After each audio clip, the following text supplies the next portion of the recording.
대한 예방의학회 이영훈 교수님을 모시겠습니다.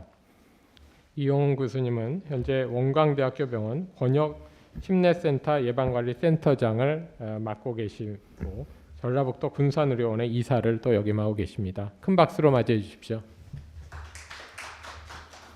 네, 소개 감사드립니다.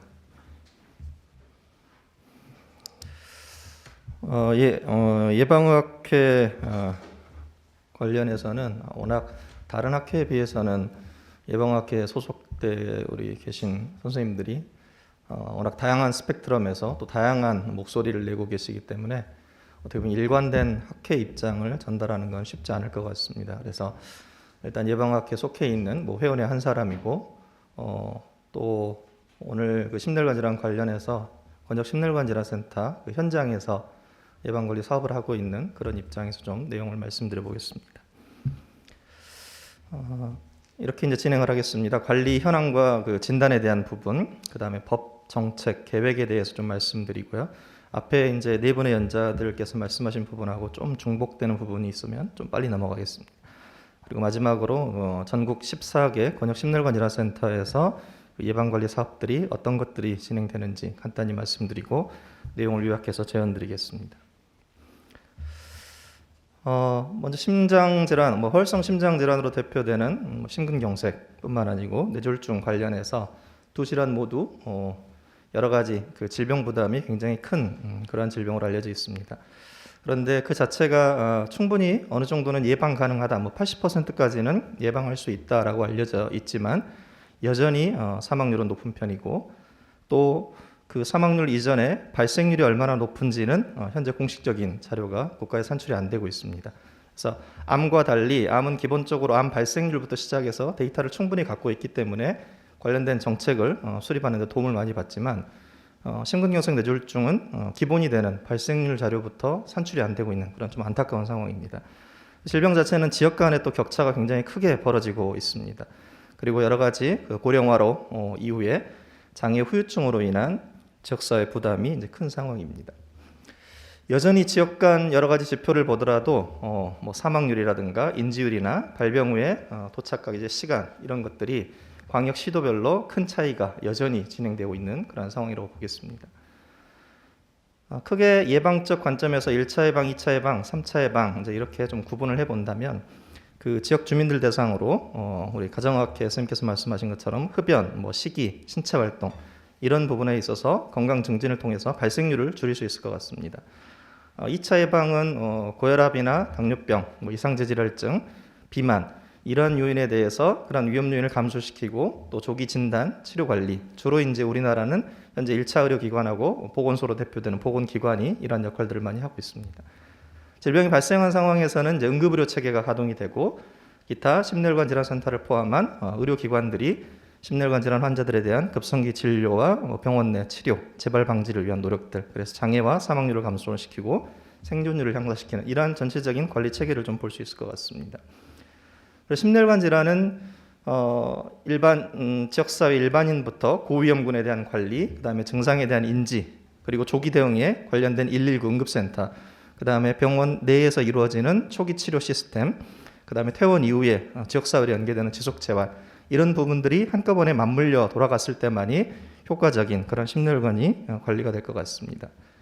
그런데 현행 관리 체계에서는 크게 세 단계로 나눠보자면 병원 전 단계, 병원 내 급성기 단계, 지역사회 단계에서 여전히 이전보다는 많이 나아졌지만 그러나 아직까지도 해결해야 될 문제들이 상당히 많이 있다라고 보여집니다.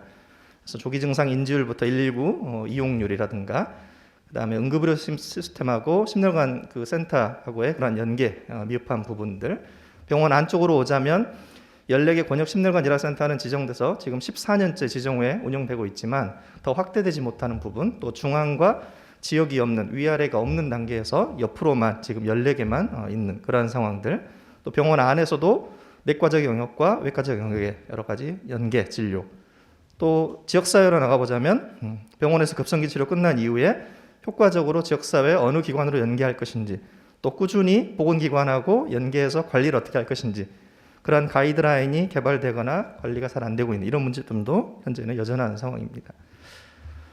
관련 법이나 정책이나 계획들은 계속해서 차근차근 진행이 되고 있었습니다.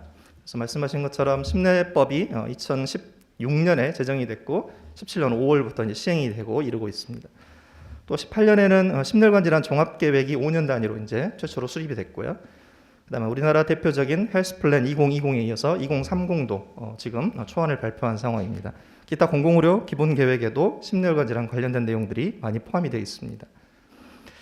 앞에서 이제 잘 설명을 해주셨습니다. 저도 이제 같은 문제를 이야기를 하려고 하는데요. 이 법이 제정된 당시에 이제 저도 같이 이제 참여해서 이 법 제정을 미력 하나마 이제 같이 협조를 한 상황에서 처음에는 수립하여야 한다라고 돼 있고 시행하여야 한다라고 이제 전부 다 의무 규정으로 바뀌었습니다. 그래서 시행할 수 있다가 아니고 전부 시행해야 된다, 마련해야 된다라고 처음에 법안이 이제 올라갔다가 논의 단계에서 최종적으로는 이러한 부분들이 관련 입법부나 행정부가 관련 그 조직이나 예산에 대한 부담이나 이런 것들을 좀 크게 느껴서 결국은 한 단계 완화된 저희로서는 굉장히 아쉬운 시행할 수 있다, 마련할 수 있다 이러한 이제 상당히 후퇴된 그러한 법안이 올라갈 수밖에는 없었습니다. 그래도 여기까지 가는데도 굉장히 쉽지 않은 노력들이 있었다 하는 부분들을 말씀드리고요. 그래서 향후에는 시행할 수 있다가 아니고 시행해야 한다, 마련해야 한다, 지원해야 한다 이런 의무 규정으로 보다 강력한 법적인 제정이 필요할 거라고 생각을 합니다. 심내 종합 계획이 발표되면서 심혈관에 대한 관심과 정책적 의지가 많이 이제 올라온 그런 상황이었습니다.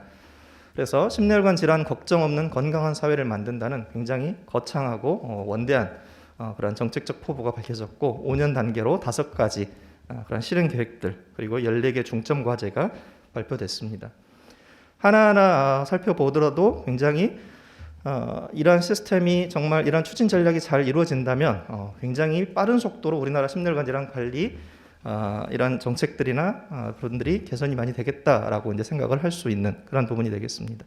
대국민 인식 개선, 그다음에 고위험군 관리, 응급 체계 강화, 지속 관리 체계 강화, 관련 인프라하고 R&D 강화 이런 부분들이 있었습니다. 그 내용을 잠깐 이제 살펴보면은요. 대국민 인식 개선은 결국 자기 혈관 숫자, 혈관 숫자가 바람직한 표현인지는 모르겠지만 레드서클이라는 그런 캠페인을 중심으로 해서 중앙정부와 지방정부가 이러한 심혈관 질환 캠페인을 집중적으로 시행을 합니다. 다만 아쉬운 부분은 이런 게 상시적으로 진행되는 게 아니고 특정한 시기에만 집중되는 그래서 9월 첫째 주간 그 주간에만 집중적으로 하고 나머지 주간에는 좀 소홀해지는 이제 이런 양상을 볼 수 있습니다. 생활터 중심으로 진행되는 부분은 보건기관을 중심으로 해서 꾸준히 개선이 되는 것으로 이제 평가가 됩니다. 증상 인지에 관한된 부분은 결국은 증상 인지율이 얼마나 되는가를 파악하기 위해서는 조사가 돼야 되는데 그게 지역사회 건강조사에 문항에 포함이 되어 있어서 매년 지금 발표가 되고 있는 상황입니다. 그래서 현재는 심근경색증 뇌졸중 5개 항목의 조기 증상 인지율 5개를 모두 다 알고 있는 사람의 비율이 60%까지라고 나오는데 실제 과연 그럴 것인가 하는 부분들은 좀 의문점을 가지고 있습니다. 이게 그냥 그렇다 아니다 예를 주고 이게 맞다 틀리다 라고 응답하기 때문에 뭔가 클로즈 퀘스천에서는 상당히 응답률이 높게 나왔을 가능성이 있어 보입니다.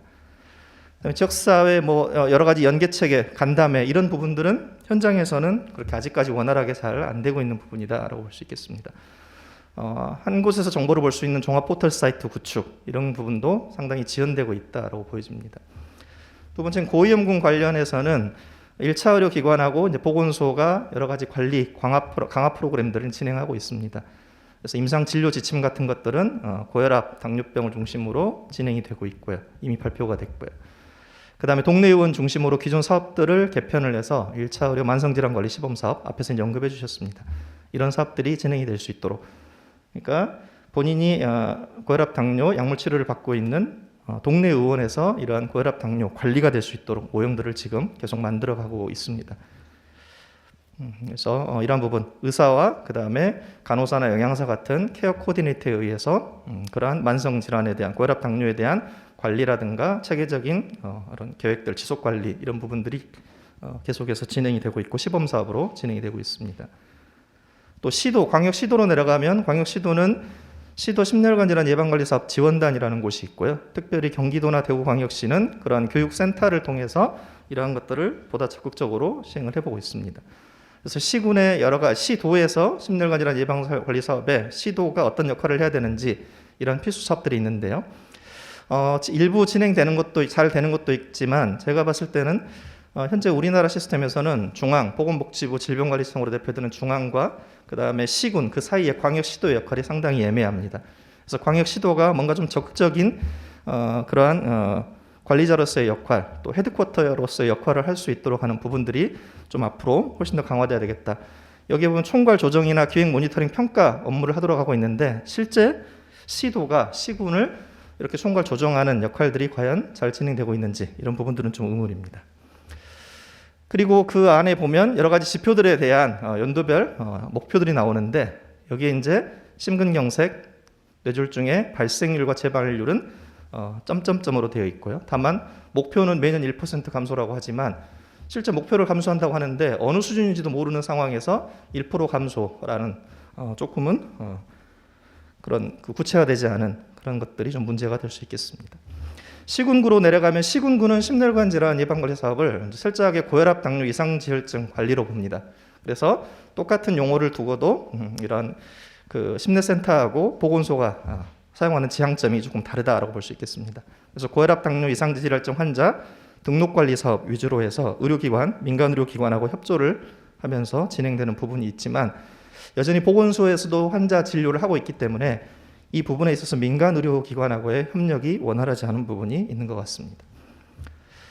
지역사회 응급대응은 중앙센터, 중앙심내센터, 그다음에 권역심내센터 있는데 중앙심내센터 지정은 현재 이제 중앙지원단 이후에 이제 진행될 거라고 보고요. 중앙심내혈관센터가 꼭 이런 역할들 지정이 되고 그런 역할들의 중심에 있어야 된다고 보고요. 그리고 지역센터도 역시 중앙과 권역만으로는 해결할 수 없는 부분들, 지역에 촘촘하게 이러한 심혈관 질환 센터들이 자리를 잡아야지만이 안전망이 제대로 구축이 된다라고 볼 수 있겠습니다. 퇴원 이후의 환자 재활 지속 관리, 그다음에 지역사회 연계 관리 굉장히 중요한 부분입니다. 그래서 늦었지만 다행히 올해부터 그런 시범 사업, 뇌졸중 환자들에 대한 여러 가지 수가 사업들이 3년 단위로 이제 지정이 돼서 시행이 되고 있습니다. 올해부터. 그래서 병원 안에서 신경과라든가 신경외과, 재활학과, 예방의학과 이런 과들이 통합적으로 환자에 대한 계획 관리를 세우도록 하고 또 지역에 연계된 퇴원 이후에 지역의 어떤 의료기관에 가서 재활치료를 계속 꾸준히 해야 되는지 이런 부분들이 잘 체계를 잡고 수가화된다라고 하면 상당히 좋은 그런 프로그램이 될 것 같습니다.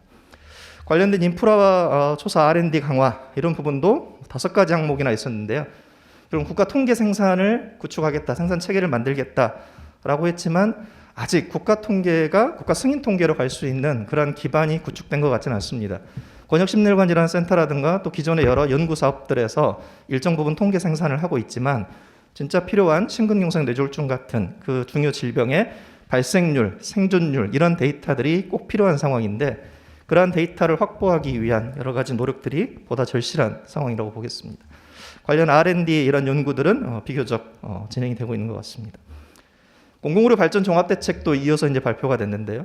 이 중에는 앞에서 이제 중복되는 부분이 있기 때문에 여전히 중앙, 권역, 지역 심내센터 같은 촘촘한 안전망을 구축하겠다 이런 내용들이 있었지만 현재 지역센터 지정에 대한 부분이 상당히 요원한 그런 상황입니다. 국민 헬스플랜 2020 그다음에 이어서 발표된 헬스플랜 2030에도 심혈관 질환이 중요한 한 분야가 되고 있습니다. 그래서 지금 1월 달에 이제 발표된 헬스플랜 2030 최종안인데요. 이 부분에도 심혈관 질환이 하나의 중요한 꼭지로 들어가 있는데 그 중에 암은 역시 말씀드린 발생률 데이터가 목표치로 제시됐지만 심내에서는 중점 과제 대표 지표로 유병률 지표가 고혈압, 당뇨가 제시되고 있습니다. 유병률 지표는 중요한 지표입니다. 지역사회 부담을 얼마나 이 질병이 주는지를 확인할 수 있는 좋은 지표긴 하지만 개인적으로는 고혈압, 당뇨의 유병률이 대표 지표, 목표가 되는 것은 조금 이해하기 힘든 부분이 있습니다. 고혈압, 당뇨병 유병률이 결국 낮아지겠다는 게 목표인데 이게 발생률을 대신하는 자료를 어쩔 수 없이 선택했다라면 모르겠는데 우리가 고혈압 환자, 당뇨병 환자를 열심히 관리하게 되면 결국 그 환자들의 사망이 줄어들고 생존 기간이 늘어나면서 유병률이 늘어날 수 있는 부분이 있습니다. 그러니까 고혈압, 당뇨 환자를 학회를 중심으로 열심히 관리했더니 유병률이 오히려 늘어나는 상황. 그럼 이게 과연 우리 목표 대비에 실패한 그런 결과냐? 또 그렇지는 않다라는 그런 좀 이면이 있습니다. 헬스플랜 2030에서 전체 400개 지표 중에 심내가 34개, 상당히 많은 지표들이 들어가 있습니다. 그래서 역시 여기에 나와 있는 많은 지표들, 그러나 계속 말씀드렸다시피 아쉬운 부분은 심근경색 뇌졸중 발생률에 대한 산출이 어느 부분도 이제 포함이 되어 있지 않기 때문에 좀 암에 비해서는 상당히 아쉬운 목표를 갖고 있다라고 보겠습니다. 마지막으로 간단히 심내센터만 좀 말씀드리면요. 권역심내센터는 08년도부터 이제 사업이 진행됐고, 심혈관센터, 뇌혈관센터, 심내재활센터, 그리고 그 안에 예방관리센터라는 조직이 들어가 있습니다. 그래서 이번 병원 전 단계 여러 가지 관련된 사업들, 그러니까 여러 가지 지역사회 예방, 교육관리, 홍보, 그다음에 여러 구급대원하고 연계체계라든가 지역 의료기관하고 연계체계 부분, 취약지역 관리, 이러한 병원 전 단계 사업들도 있고요. 병원 안에서 들어오면 주로 이제 임상센터들을 중심으로 한 급성기 치료 역량을 제고하기 위한, 또 병원 입원 환자에 대한 여러 가지 교육이라든가 관리, CP 산출, 이런 시스템을 만들어가는 부분이 있고요. 퇴원 이후에 지역사회하고 지역사회 의료기관하고 연계되는 부분, 그다음에 지역사회 인력에 대한 교육과 관리, 이런 부분들이 좀 다양한 단계별로 많은 사업들이 진행이 되고 있습니다. 그래서 간단히 사진으로만 보여드리면, 입원 환자에 대한 교육 관리를 전담하는 교육 간호사가 환자와 보호자에 대한 그 질환 관리 교육을 하고 있고 꾸준히 모니터링, 팔로우를 합니다. 심장 재활 같은 경우도 심내센터 지정 이후에 본격적으로 이러한 사업들이, 교육 관리 사업들이 지금 많이 체계를 잡고 있고요. 그 안에서 특히 심근경색 같은 경우는 중요한 팩터인 금연에 대한 관리를 따로 또 진행을 하는 부분도 있습니다. 그다음에 인력의 여러 가지 역량 향상을 위한, 전문성 확립을 위한 다양한 교육 프로그램들이 진행이 되고요. 또 지역사회 이러한 인지율을 향상시키고 구급 119 이용률을 올리기 위한 다양한 심혈관 질환 관련된 홍보 사업들, 그다음에 직접적으로 고위험군에 대한 건강교육이나 홍보 캠페인, 뇌졸중의 중요한 위험 요인인 심방세동 같은 경우를 여러 가지 장비를 이용해서 지역사회 스크리닝하는, 보건소와 연계해서 하는 사업들, 그다음에 구급대원 관련된 전문 교육이나 이송체계 구축 같은 것들도 있고요. 그다음에 지역에 있는 지역의 병원이라든가 보건기관의 담당자 교육, 그다음에 환자 가족에 대한 퇴원 이후에 여러 가지 교육관리 프로그램 운영, 이런 것들에 대한 전체적인 DB, 생산, 관리, 이제 이런 다양한 역할들을 권역 심리센터 안에서 임상진료 이외에도 진행이 되고 있다라고 보겠습니다. 마지막으로 제언입니다. 말씀드린 것처럼 포괄적이고 체계적이고 지속적인 이러한 심내 관리 계획의 수립이 필요하겠습니다. 그런데 계획 수립으로만 그쳐서는 안 되고 중앙정부, 지방정부의 강력한 정책 실행 의지가 필요하다고 보입니다. 일례로 치매 국가 책임제 이야기한 것처럼 심내혈관 질환은 국가에서 책임져야 되는 질환이라고 봅니다. 그다음에 관리법에 대한 보다 강력한 법 개정을 통한 법적 제도적 뒷받침이 좀 필요하겠다. 특히 중앙센터를 명시하고 권역과 지역센터 이름을 명시하고 역할 규정을 좀 필요하겠다 하는 부분이고 있고요. 관리 시스템의 중앙과 시도의 거버넌스, 그다음에 이러한 사업들을 광역시도에서 컨트롤 타워가 누가 될 건지 명확하게 규정을 해주고 그에 대한 역할을 부여하는 게 좀 필요하겠다는 게 있고요. 격차가 계속되고 있는 상황에서 이러한 격차를 해결하기 위한 지역 맞춤형 해결 전략이 필요하겠고요. 국가 안전망 구축을 위해서 역시 말씀드린, 특히나 이제 권역심내센터 같은 경우도 14개까지 늘어났는데 실제 개수는 늘어났는데 개별 센터들의 예산은 12억에서 9억에서 현재 3억 5천까지 국가 예산이 줄어들고 있습니다. 그런데 역할은 계속 확대해 가고 있고요. 또 권역센터가 하나씩 추가될 때마다 기존 센터들의 예산을 줄여가면서 하나씩 추가되는 이러한 방식은 굉장히 마이너스한 그런 방식이 되겠다는 겁니다. 그다음 적정 예산이 꼭 확보 필요하고요. 지역사회 내에서 통합적 유기적인 이런 체계 또 단계별로 대응하는 전략이 필요하겠다라고 말씀드리겠습니다. 네, 이상입니다.